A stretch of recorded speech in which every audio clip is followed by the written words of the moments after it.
Hello friends, केडो हाल है केमिन आचो, कैसे हैं आप सभी। Welcome to our channel Guru घंटाल। Okay, तो आज हम इंजीनियरिंग फिजिक्स में थर्ड यूनिट उठाने वाले हैं जिसका नाम है ऑसिलेशन। इसमें ज़्यादातर आपका जो है वो 11 का पोर्शन आएगा, जैसे कि एसएचएम वगैरह। वो हम डिटेल में पढ़ेंगे अच्छे से। अगर आपको उस वक्त नहीं समझ में आया तो कोई दिक्कत नहीं, हम यहाँ पर उसे अच्छे से कवर करेंगे। ओके, और कुछ नई चीज़ें भी आएंगी, जैसे कि damped harmonic oscillator and forced vibration. ये आपको नया लग रहा होगा, ये भी आपको पता चलेगा धीरे धीरे टाइम के साथ। ओके, तो बने रहिए हमारे चैनल के साथ और नई नई चीज़ें सीखते रहिए। ओके, तो स्टार्ट करते हैं हम अपना सेशन। फर्स्ट ऑफ ऑल हमको समझना है कि ऑसिलेशन होता क्या है। तो oscillation is defined as a process of repeating variation of any quantity और measure about its equilibrium value in time. मतलब कि हम बेसिकली क्या बोल रहे हैं ना, कि ऑसिलेशन मतलब कि किसी भी एक चीज का एक पॉइंट के अक्रॉस रिपीटेशन होना।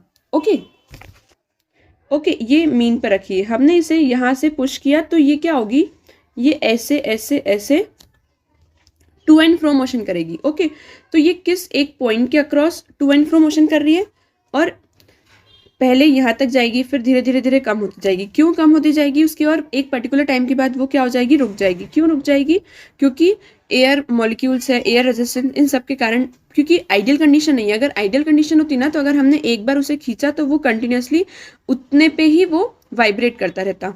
लेकिन ऐसा नहीं होगा, क्योंकि एयर रेजिस्टेंस है, जिसकी वजह से उस पर फोर्स वगैरह लगेगा तो उसका मोशन जो है वो स्लो डाउन हो जाएगा। तो ये होता है हमारा ऑसिलेशन मोशन। अब पीरियोडिक मोशन क्या होता है, तो a motion which repeat itself identically after a fixed interval of time is called periodic motion.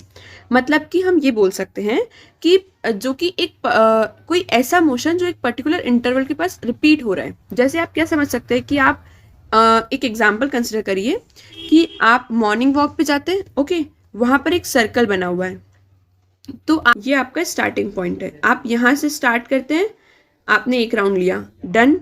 फिर आप वापस स्टार्ट करते हैं, आपने 2 राउंड लिया, डन। तो ये क्या हो रहा है, रिपीटेशन हो रहा है एक ही बात पे, एक ही उसमें। तो ये क्या, ये जो मोशन होता है ना इस टाइप का, जो कि एक पर्टिकुलर इंटरवल के टाइम, पर्टिकुलर इंटरवल के बाद रिपीट होता है, उसे हम बोलते हैं पीरियोडिक मोशन। इसी तरीके से आप किसका एग्जाम्पल ले सकते हैं, जो हमारी घड़ी होती है। घड़ी में क्या होता है ना, कि जो एक आर कंप्लीट हो जाता है उसके बाद आप समझेंगे, जैसे जो घड़ी जिसमें आवाज़ बजती है ना, जब जैसे एक आर कंप्लीट हो जाता है तो फिर वो बोलता है कि एक आर कंप्लीट हो गया है। तो ये हर एक आर कंप्लीट होने के बाद बोल रहा है, मतलब कि उसका पीरियड फिक्स हो गया कि वो कितने पीरियड के बाद बोलेगा, हर 1 आवर के बाद। तो जब ऐसा मोशन होता है ना, तब हम उसे बोलते हैं क्या, पीरियोडिक मोशन। ओके, अब हम समझेंगे कि पीरियोडिक मोशन में एसएचएम पर्टिकुलरली।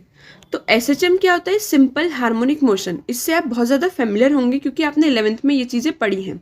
फिर भी हम एक बार समझ लेते हैं कि एसएचएम में क्या होता है।